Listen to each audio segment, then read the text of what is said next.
굿모닝, 좋은 아침입니다. 오늘도 주님의 은혜가, 주님의 사랑이 가득한 하루 되시기를 소망합니다. 오늘 말씀 같이 나누겠습니다. 잠언 28장 15절부터 28절 말씀입니다.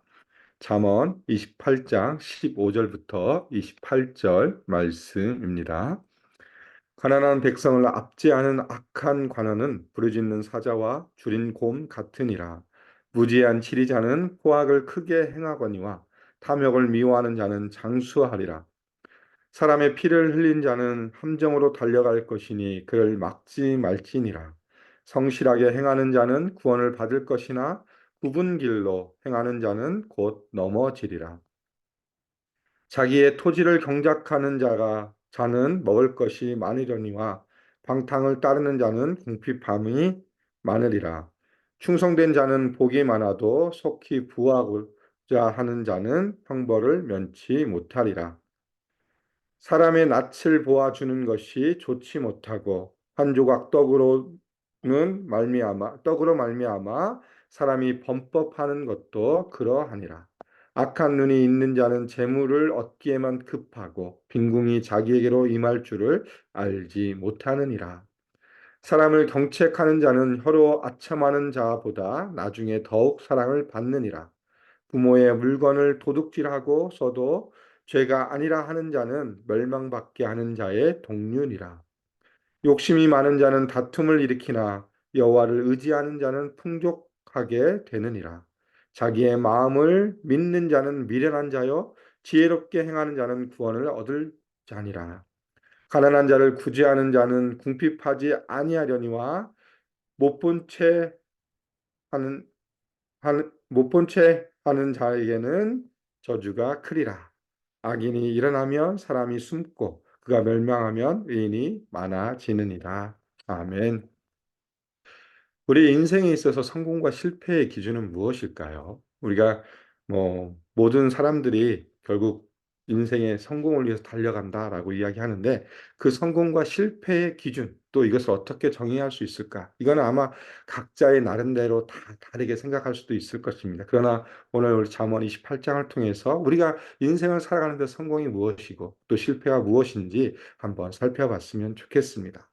첫 번째로 15절과 16절을 통해서 관원에 대해서 나옵니다. 관원과 치리자에 대한 내용을 다루고 있죠. 가난한 백성을 압제하는 악한 관원은 부르짖는 사자와 줄인 곰 같으니라. 무지한 치리자는 포악을 크게 행하거니와 탐욕을 미워하는 자는 장수하리라. 우리가 지도자, 관원, 이 하나님이 세우신 사람들 앞에서 이끄시는 리더로서 지도자로서 어떻게 살아갈 것인지 무엇이 과연 성공한 리더자인지 실패한 리더자인지를 오늘 이 15절 16절은 분명하게 우리에게 말씀해 주고 있습니다. 무엇이냐면 가난한 백성을 압제하는 자 이거는 잘못된 거죠. 이 지도자가 오히려 더 보살펴야 되고 그들을 더 생각해야 될 가난한 자를 압제함으로 말미암아서 자신의 배를 채우는 것은 바로 뭐라고 합니까? 사자와 곰과 같다. 아예 짐승이다라고 이야기하고 있습니다. 이건 사람이 아니다. 사람 취급할 사람이 아니라 이렇게 잘못하는 사람은 아예 짐승과 같다라고 분명하게 이야기하고 있고 또한 무지한 치리자. 이 치리자라는 것은 왕이지 않습니까? 왕, 관원, 지도자인데 이 지도자가 아무것도 알지 못하고 아무런 통찰력이 없이 이 무지한 지리자는 오히려 무엇입니까? 포악을 행하는 사람이다. 결국 자신의 욕심을 채우기 위해서 살아가는 삶이 말미암아서 나쁜 일을 하는 사람들이 이런 사람들이다. 왜 그러냐? 잠언 27장 23절에 이렇게 이야기합니다. 내 양떼의 형편을 부지런히 살피며 내 소떼의 마음을 두라. 이것이 지도자가 해야 될 바른 역할입니다. 자기에게 맡겨진 영혼들, 자기에게 맡겨진 사람들을 어떻게 합니까? 그들의 형편을 부지런히 살피며 소떼의 마음을 두고 그들을 살피는 것이 지도자의 역할인데 오히려 그것에 반대되는 모습을 보여주고 있죠. 오히려 양떼의 형편을 살피는 것이 아니라 양떼의 형편은 상관없이 자신의 배를 채우기 위해서 가난한 자를 압제하고 또 그러면서 그런 아무런 통찰력 없이 본인의 모든 것을 채우려고 하는 사람들, 그런 사람들에게는 결국 무엇이냐? 짐승과 같고 포악한 관원으로서 하나님 앞에 실패한 인생이다라는 것을 분명하게 말하고 있습니다. 그러면서 한 가지 이야기합니다. 탐욕을 미워하는 자는 장수함이라. 지도자로서 자신의 욕심을 내려놓고 이것을 멀리하는 사람에게는 오히려 그 지도자로서의 삶이 더 오래 갈 것이다 라면서 이게 성공한 인생의 삶의 모습이다. 지도자로서 우리가 어떻게 살아갈 것인가? 그것은 우리의 욕심, 자신의 욕심을 내버리고 또한 자신에게 맡겨진 사람들의 형편을 살피고 그들에게 마음을 두는 자가 하나님 앞에 진정한 성공한 리더자, 지도자라는 것을 15절, 16절 통해서 말씀해 주고 있습니다. 그리고 17절과 18절을 통해서 악인과 정직한 자에 대한 부분을 이야기하죠. 악인은 어떤 사람입니까? 사람의 피를 흘린 자. 사람의 피를 흘린 자는 뭐냐면 사람을 살인한 자, 죽인 자를 말합니다. 그에게는 무엇이 있다고 하죠? 함정으로 달려갈 것이니 그를 막지 말라라고 이야기하고 있습니다. 여기서 함정의 원어적 의미는 뭐냐면 구멍입니다. 구멍. 어떤 구멍이냐면 죽은 자들이 들어가는 구멍. 결국은 무엇을 의미하면 죽음, 고통, 아픔을 이야기하고 있습니다. 이 사람의 피를 흘린 자, 사람을 살인한 자는 결국 어떻게 되냐? 죽음의 고통 가운데 있을 것이다. 그러나 그것을 어떻게 합니까? 막지 말라고 합니다. 그것은 분명하게 그에게 주어져 있는 고통과 형벌이다라는 것을 말하면서 그 고통과 형벌을 감해주는 것은 잘못된 것이다라고 분명히 말하고 있고 그러면서 18절에 이렇게 합니다. 성실하게 행하는 자는 구원을 받을 것이나 굽은 길로 행하는 자는 곧 넘어지리라. 성실한 자, 얘가 행하는 건 무엇입니까? 하나님 앞에서 신실하게 서 있는 모습입니다. 자기에게 주어진 일을 최선을 다하여 살아가는 삶은 하나님께 구원을 받을 것이나 굽어지는 자는 뭡니까? 자신의 삶, 자신의 생각대로 살아가는 우리가 가야 될 길이 직선으로 반듯한데 그것이 자신의 생각에 의해서 굽어져 가는 것들은 결국 하나님 앞에서 신실하지 못하고 어떻게 됩니까? 넘어진다라고 이야기하고 있습니다. 그러면서 악인과 정직한 자를 통해서 악인은 결국 실패한 인생이고 정직한 자, 성실한 사람은 하나님 앞에서 인정받고 구원받는 성공의 삶이다라는 것을 이야기해 주고 있습니다. 그러면서 19절부터 시작해서 27절을 통해서 이제 두 가지의 방법으로 어떻게 그럼 우리가 부를 누리고 번영을 하실 것인가 두 가지의 방법을 제시해 주고 있습니다. 하나는 하나님 앞에서 성공하는 방법이고 또 다른 하나는 하나님 앞에서 실패하는 방법이다라고 설명해 주고 있습니다. 그러면서 19절부터 시작해서 26절까지 두 가지가 계속 비교되고 있습니다. 19절에 자기 토지를 경작하는 자 그리고 방탕하는 자를 비교하죠.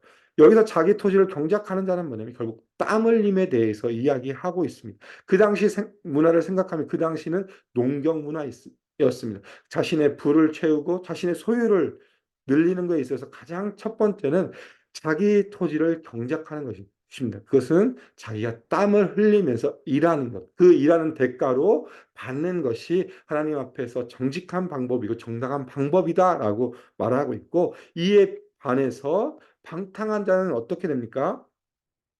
궁핍함이 많으리라. 왜 방탕함이 가지고 있는 의미가 뭐냐면 일하지 않는 자입니다. 자신의 쾌락, 자신의 어떤 즐거움을 위해서 일하지 않는 자가 어떤 자냐? 방탕한 자입니다. 정당하게 일해서 땀 흘린 자는 대가를 받는 것이 합당하지만 이 방탕한 자는 오히려 일하지 않음으로 무엇이 온다고요? 오히려 궁핍함이 따를 것이다. 결국 하나님 앞에서 땀 흘림의 수고가 있느냐 없느냐를 통해서 땀 흘림의 수고가 있는 자는 하나님 앞에 성공한 자로 설 것이고 오히려 땀 흘림이 없는 자는 하나님 앞에 궁핍함으로 잘못된 모습을 보여준다라고 이야기합니다. 그러면서 20절에 이렇게 얘기합니다. 충성된 자, 충성된 자. 그리고 속히 부하고자 하는 자를 또 비교합니다. 이것은 자기 토지를 경작하는 자와 연결되어 있습니다. 그 당시 농경 문화였기 때문에 이 하나의 곡식의 열매를 맺기 위해서는 어느 한순간에 끝나는 프로세스가 아니지 않습니까? 왜? 저도 아버지를 도와서 를 하면서 진짜 봄부터 농사를 하기 위해서 씨앗을 준비하고 그것을 뿌리고 여름 내내 그것을 가꾸고 가을에 추수하는 그 모든 과정 가운데 하나하나를 최선을 다하지 않고는 이것이 완전한 열매를 맺지 못하기 때문에 20절에 그것을 무엇으로 표현하나 충성된 자입니다.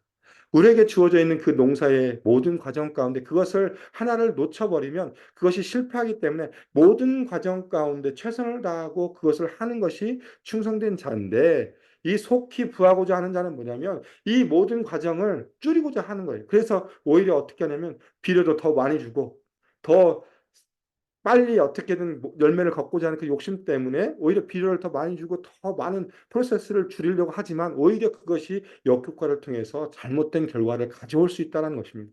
우리가 비료를 주는 것은 때에 맞게 조금씩 주는 거지 오히려 몽땅 아마 내가 빨리 자라게 하기 위해서 그 용량을 초과해서 줘버리면 오히려 그 식물은 자라지 못하고 죽어갑니다.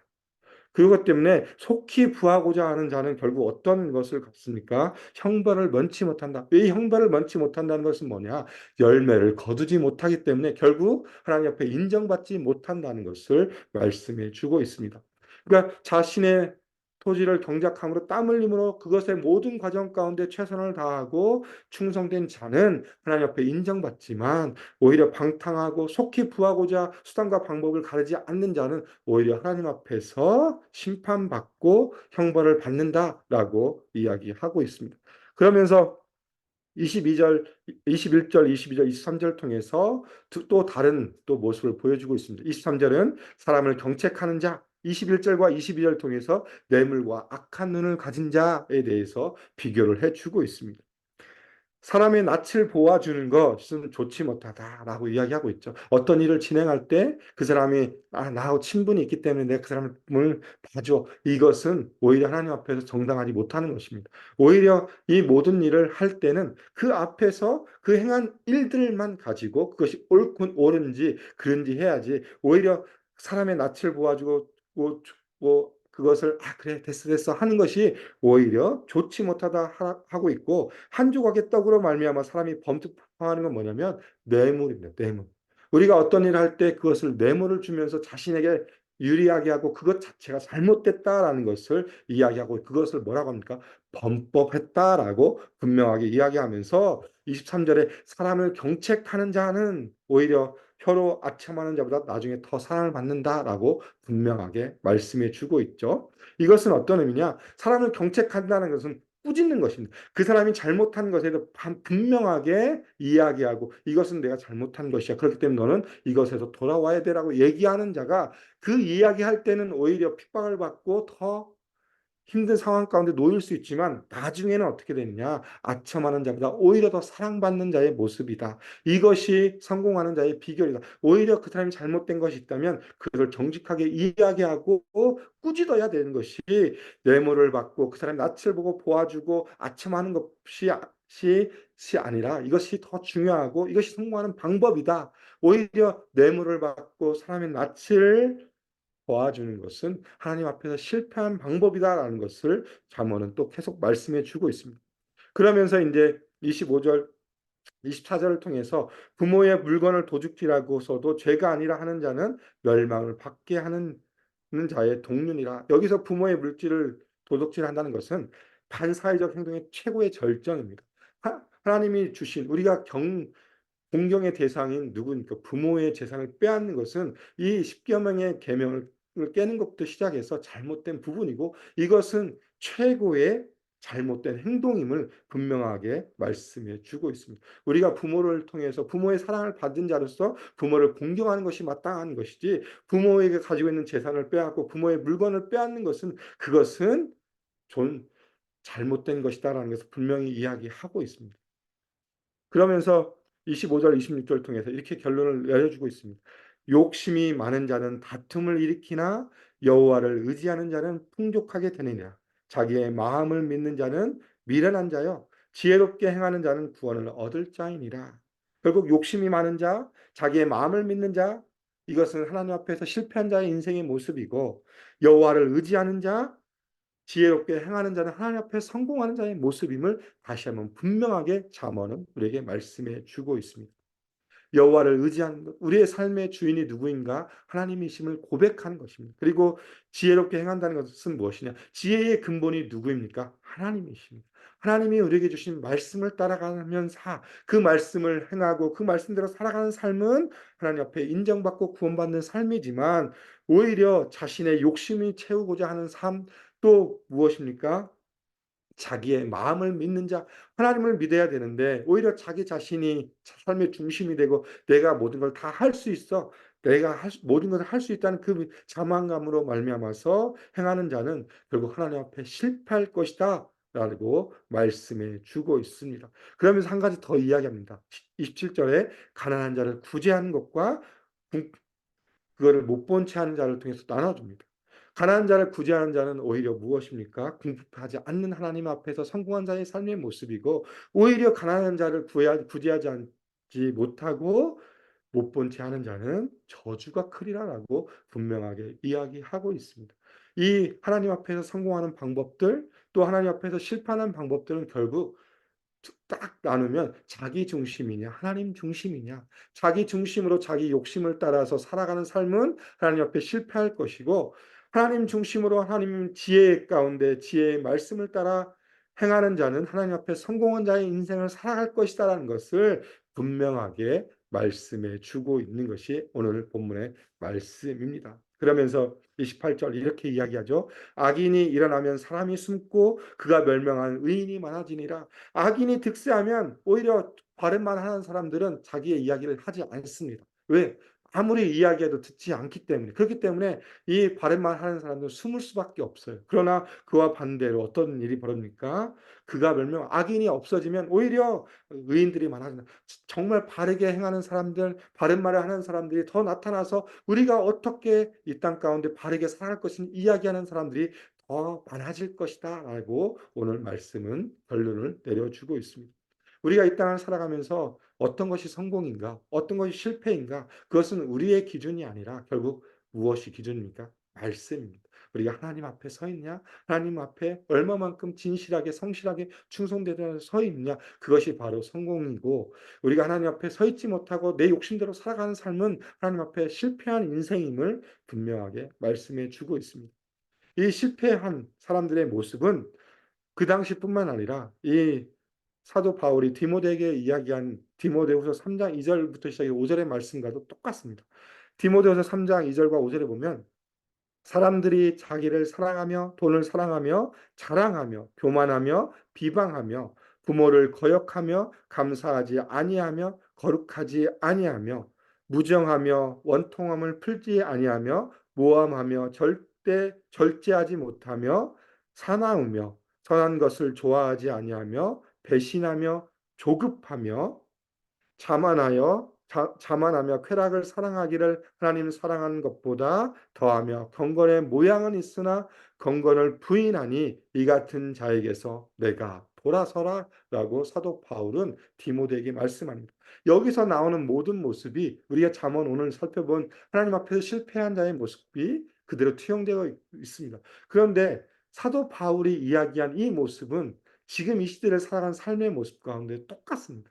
여전히 사람들의 모습은 이 모습입니다. 이 모습 가운데서 사도 바울이 디모데에게 뭐라 합니까? 이 같은 자들에게서 내가 돌아서라라고 분명하게 말씀해 주고 있습니다. 우리가 이 땅을 살아갈 때 여전히 이 말씀이 보여주는 똑같은 삶 가운데 살아갈 때 우리가 해야 될 것은 이 모습을 닮아가는 것이 아니라 그것에서 돌아서서 하나님과 함께 살아가고 우리의 모든 것 대신 우리 인생의 주인 대신 주님 앞에 바르게 서고 주님 안에서 살아가는 것이 우리가 해야 될 것이다 라는 것을 분명하게 말씀해 주고 있습니다. 우리 인생의 목표는 무엇입니까? 그것은 바로 가진 것이 많고 적음이 아니라 하나님 안에 있는 것이 우리 인생의 목표이고, 나와 함께 하신 주님과 함께 하는 것, 주님 안에서 말씀대로 살아가는 것이 우리 인생의 목표고 성공임을 다시 한번 기억하는 하루가 되었으면 좋겠습니다. 2023년을 저희 마무리하는 시간 가운데 있습니다. 우리 한 해를 돌아보면서 다시 한번 내가 얼마만큼 하나님 안에서 예수 그리스도 안에서 살아왔는지, 하나님 말씀대로 살아왔는지 다시 한번 돌아보면서 우리 믿음을 다시 한번 주님 앞에 점검하는 시간이 되었으면 좋겠고, 남은 2023년을 통해서 다시 한번 하나님, 내가 주님 안에서 주님과 함께 말씀대로 살아가는 삶이 되게 하여 주시옵소서. 그 믿음의 고백 가운데 오늘 하루의 삶이 되기를 주님의 이름으로 소망하며 축복합니다. 기도하겠습니다. 하나님 감사합니다. 오늘 잠언을 통해서 우리 인생이 에 있어서 어떤 것이 성공이고 실패인지 살펴보았습니다. 그것은 하나님 안에서 하나님을 의지하고 하나님의 지혜 가운데 그 말씀대로 살아가는 삶이 하나님 앞에서 성공한 삶의 모습이고, 또 그 모든 것들 자신의 삶과 자신의 욕심에 따라 살아가는 것이 실패한 인생임을 살펴보았습니다. 하나님, 우리가 그리스도인으로 살아가면서 어떤 인생을 살아갈 것인지, 어떤 인생의 목표와 성공을 가지고 살아갈 것인지 다시 한번 우리의 믿음을 주님 앞에 드리는 시간 되게 해 주시고, 특별히 주님 안에서 주님과 함께 주의 말씀을 따라 살아가는 삶이 될 수 있도록 하나님 함께해 주시며 인도하여 주시옵소서. 오늘 하루 주어진 삶 가운데 우리가 이 믿음의 고백을 가지고 살아가며 하나님의 영광을 위해 살아가는 귀한 하루 될 수 있도록 성령께서 함께하여 주시옵소서. 예수님의 이름으로 기도합니다. 아멘. 이 시간 우리 합심을 같이 기도하겠습니다. 오늘 말씀을 기억하시면서 다시 한번 내가 믿음의 결단을 올려드렸으면 좋겠습니다. 주님과 함께 주님 안에서 말씀대로 살아가는 삶을 살겠습니다라는 믿음의 고백을 하나님 앞에 올려드리고, 두 번째 기도해 주실 것은 예수 산책 AKPC 우리 교회의 비전입니다. 말씀 제자 미션을 공동체로 우리 교회가 아름답게 세워지게 하여 달라고 기도 부탁드리겠습니다. 세 번째 기도해 주실 것은 이번 주일 성탄 주일 예배와 또 월요일에 있을 성탄절 온 가족 예배 가운데 하나님께서 함께 해주시고, 성탄의 기쁨, 예수님의 오심을 다시 한번 우리가 기쁨으로 맞이하며 또한 즐거운 시간 가운데 나아갈 수 있도록 기도 부탁드리겠습니다.